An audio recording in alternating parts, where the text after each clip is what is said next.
Yo intentaré ir recuperando un poco el tiempo. Mi presentación va a ser mucho más práctica. Se trata un poco de implementación y el manejo práctico de las cubiertas vegetales y dar unas pinceladas sobre las ventajas agronómicas y ambientales que tiene. Pero antes de nada quería poner un poco en contexto porque está Syngenta aquí. Syngenta no es solamente una empresa dedicada a la sanidad vegetal, sino que somos una empresa dedicada a buscar soluciones integrales para mejorar la sostenibilidad de la agricultura en general, siempre desde esa perspectiva económica que se comentaba antes. Entonces, detrás de todo esto, tiene que haber mucha ciencia, mucha investigación. Participamos en numerosos grupos operativos, como el que acaba de comentar José Alfonso, y muy importante esa transferencia y ese asesoramiento técnico que comentaba también mi compañera Pilar antes, aterrizar esos proyectos que no se queden a un nivel muy alto de investigación y luego pues no lleguen al final al agricultor. Otra pata importante, bueno, aquí en el tema olivar, también es la mejora genética, es fundamental para todo este tema de la sostenibilidad, el desarrollo de variedades en todos los cultivos que sean más resilientes, sobre todo en este contexto de sequía y cambio climático, por ejemplo, tolerancia a estrés hídrico y a sequía. Y luego, pues la parte de biológicos, pues sobre todo muy enfocada al tema de la salud del suelo, que es clave en los cultivos. Y por último, aquí también José Alfonso lo ha mostrado, hay una parte importante de acceso a herramientas digitales que lo que van a hacer, muchas son de ayuda a la decisión, pues para optimizar los inputs que metemos en fertilizantes, en fitosanitarios. Se pasa sola la diapositiva. Un poco que nos ayuden a reducir esos inputs y, por ende, a hacer más rentable nuestra explotación. Entonces, es un poco esa visión de conjunto. Esto ya lo hemos visto, la PAC sigue marcando su rumbo. Estos cambios, esta sostenibilidad que nos exige la sociedad va a venir sí o sí. Entonces, lo que vamos a ver es cómo podemos sacarle partido a este modelo de manejo, en este caso, del olivar. Las medidas, lo ha comentado antes Armando, las que pueden afectar los ecoregímenes que pueden afectar al olivar, pues son cubiertas y los espacios de biodiversidad. Pero yo lo que quiero aquí también es, sobre todo, que seamos más conscientes de los beneficios que nos puede aportar una cubierta vegetal bien seleccionada. Es decir, vamos a tener unas ventajas agronómicas. Se ha hablado de erosión, pero es importante, muy importante cada vez más el tema de salud de suelo. Ese equilibrio equilibrio entre plaga y depredador. No nos van a controlar las plagas el que haya más depredadores, pero sí va a mantener ese equilibrio y vamos a evitar crecimientos explosivos que muchas veces son difíciles de controlar. Y muchas veces nos va a permitir acceso a mercados de alto valor. Por ejemplo, aquí en Oleostepa, pues, o eso que comentaba de los índices de sostenibilidad, nos puede dar acceso o darnos acceso a un sello de calidad que puede hacer que vendamos ese aceite pues a mejor precio o acceder a mercados más selectos. Lo importante, como digo, es eso, es que sepamos monetizar un poco ese aporte que nos puede dar este cambio de este manejo, más allá de las ayudas de la PAC que vamos a poder acceder. He procurado sintetizar aquí los beneficios que nos puede dar en 10 puntos una cubierta vegetal bien seleccionada, adecuada. Hay muchos evidentes, como es el tema de erosión y pérdida de suelo, que luego lo veremos en fotos. La regulación de la evapotranspiración, también José Alfonso lo ha mostrado antes. Obviamente depende de nuestro tipo de olivar, de si tenemos riego o no. Luego otros también, pues son también claros, que muchas veces no se tienen en cuenta, como el facilitar el tránsito de vehículos y personas. Pues todo el mundo sabe que después de una lluvia torrencial es muy complicado acceder a un cultivo si está completamente embarrado. Esa misma compactación que vamos a reducir gracias a las cubiertas también nos va a hacer que mejore la disponibilidad de agua al cultivo en términos absolutos. Es decir, lluvias, por ejemplo, torrenciales como las que ha habido ahora, una cubierta vegetal lo que hace es reducir la velocidad del agua. Ese agua que si cae sobre un suelo desnudo, al final va a correr ladera abajo, sobre todo si tenemos esas pendientes que hemos visto antes a partir del 5 o 10%, y no va a permitir que penetre el agua. El sistema radicular de la cubierta también va a permitir una infiltración a capas inferiores de suelo. Mejora de la microbiota, elemento cada vez más clave. Hasta hace poco considerábamos el suelo un elemento de sostén de la planta. Y no, cada vez somos más conscientes de esas interacciones que hay, suelo, microbiota de suelo y el cultivo, tanto en salud como en producción. El tema de la reducción de presión de malas hierbas, ahora lo veremos también en fotos, es importante, nos puede hacer mejorar el manejo porque una cubierta bien establecida pues va a competir pues con otras adventicias que tengamos en el cultivo, que además lo que van a ser normalmente son de un ciclo más largo, que las vamos a tener completamente verdes en verano, en el momento de máxima demanda de agua de nuestro cultivo.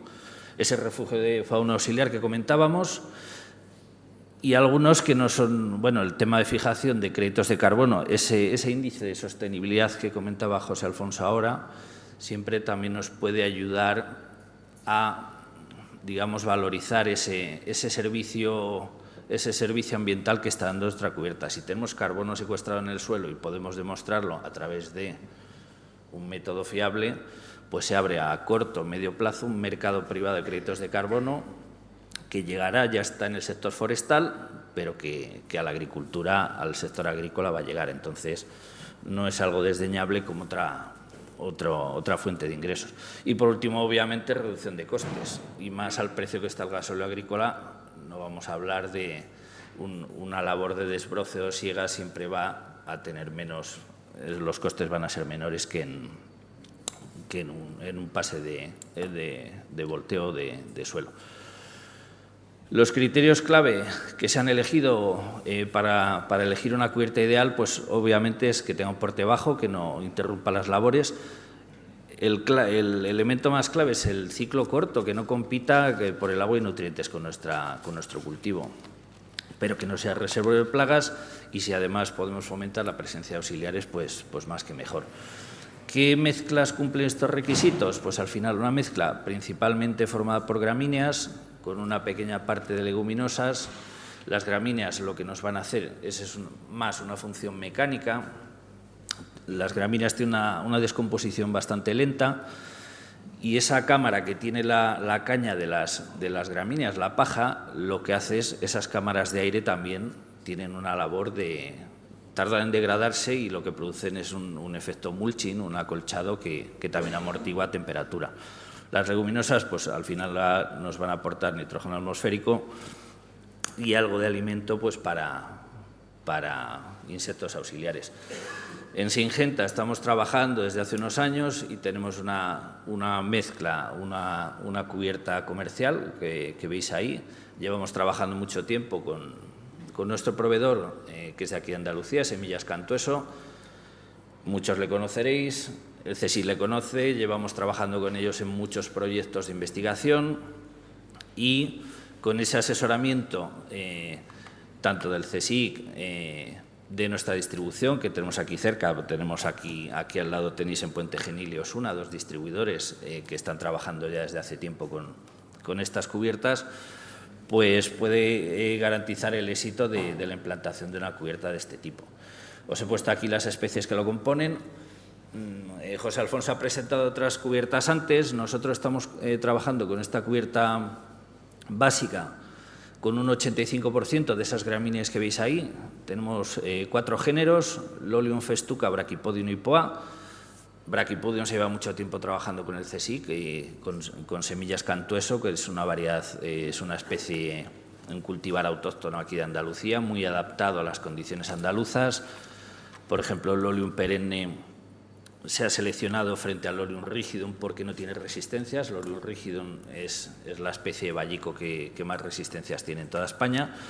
La poa, por ejemplo, se da mejor en zonas encharcadizas o en bajos de parcelas con tendencia a encharcarse, pero básicamente lo que se busca es buscar una amplitud de zonas edafoclimáticas. Es decir, yo si selecciono, aquí tenemos 6 y 4, 10 especies de gramíneas y leguminosas, lo que buscamos, no se nos van a dar todas en nuestra parcela, pero lo que vamos a buscar es conseguir la suficiente amplitud de ecosistemas, de tipos de suelo, de temperatura, precipitación, para conseguir una cobertura suficiente. Como veis ahí, pues de lo que se trata es eso, como os he dicho antes, un ciclo corto que se agoste en verano, aunque se sigue antes, y que tenga una talla corta que no nos dificulte las labores agrícolas. Paso a las fotos ya rápidamente. Se pasa de este paradigma de manejo de un suelo completamente desnudo, con ese riesgo de erosión, aquí está más o menos llano, al fondo no, y con todos los riesgos que conlleva, a este tipo de manejo, el que comentábamos antes, una cubierta vegetal que podamos segar y que esté seca en verano y no nos compita. Ese manejo con herbicida en la línea que nos permita pues hacer las labores de recolección o tratamientos con comodidad. El impacto de la erosión, esta foto es que lo dice todo. El dato que manejo yo es en torno a 25 o 30 toneladas de suelo por hectárea y año que se pierden en España, en suelos agrícolas. Eso son unos 3 milímetros de suelo. Puede parecer mucho 35 toneladas, pero son 2-3 milímetros. Los 2-3 milímetros de suelo que se pierde es el superficial, que es el más fértil. El nitrógeno sí tiene movilidad en el suelo, pero el fósforo y el potasio tiene muy poca. Lo primero que se va el viento y el agua con una lluvia torrencial es esa fertilidad del suelo que vamos a tener que reponer con fertilizantes minerales. Eso es lo que os hablaba antes de monetizar todas estas medidas ambientales. José Alfonso, me tomo la libertad de echar la cuenta antes de los 363 de esa parcela del Jarafe, 363 toneladas entre 17 años, 21 toneladas salen en esa parcela. Es un ejemplo de lo que se pierde y no somos muy conscientes. Eso puede parecer exagerado, pero eso año tras año, pues al final supone un problema grave, amén de los problemas de contaminación que por todo ese arrastre de partículas y fertilizantes que acaban eutrofizando el agua, contaminándola. Esto, por ejemplo, es una parcela de viña. Esta es una finca de estudio que tenemos. No sé si se ve muy bien. Arriba las cepas tienen su metro 20, pero el problema que tiene aquí es un problema de escorrentía grave, y aquí el suelo es totalmente pobre, se está descalzando y aquí prácticamente engullido las cepas. Este suelo tiene un exceso de nutrientes y está lleno de malas hierbas durante la primavera. Entonces, no queremos un suelo pobre aquí y que esto tenga exceso de nutrientes con lo que ello supone. Entonces, bueno, estos eran unas pruebas de establecimiento de cubiertas. Tema evapotranspiración y regulación de temperatura. Esto es una foto de un viñedo del mismo líneo con una cámara normal y una cámara termográfica.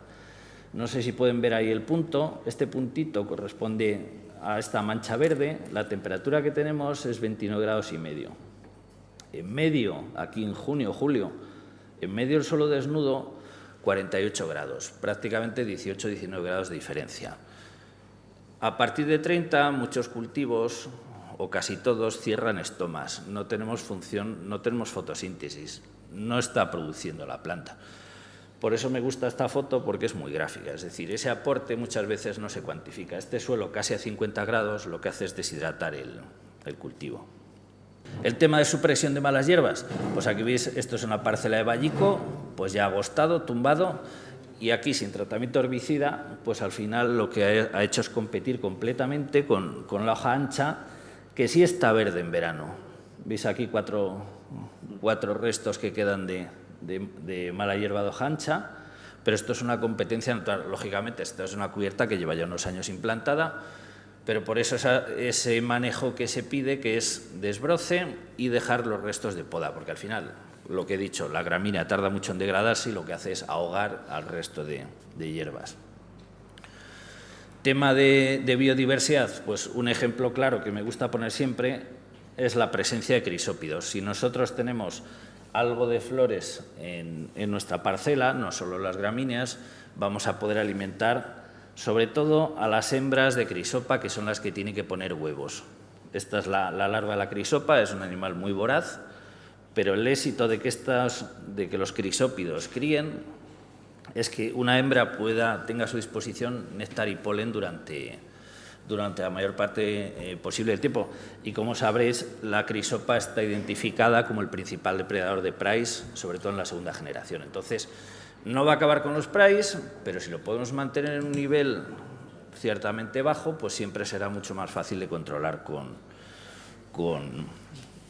tratamientos insecticidas, por ejemplo. Esto es una larva de mariquita, que también es un animal, es un depredador muy polífago. Los sírfidos, otro muy interesante, pues veis la larva aquí del sírfido, pues es también muy polífago. El adulto, este es el Episirphus balteatus, uno de los más comunes.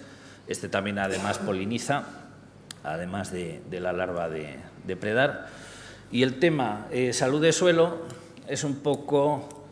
Este dibujillo viene a sintetizar lo que sabemos hoy en día, que en 1 centímetro cúbico de tierra hay millones de bacterias y de hongos y de microorganismos presentes, y que ellos todos interactúan con el cultivo. Aunque nos piensen que estén lejos, tenemos las raicillas secundarias y terciarias que sí que están en contacto, y aquí hay una interacción muy grande. En un suelo desnudo, ese que veíamos antes a 50 grados, está desinfectado.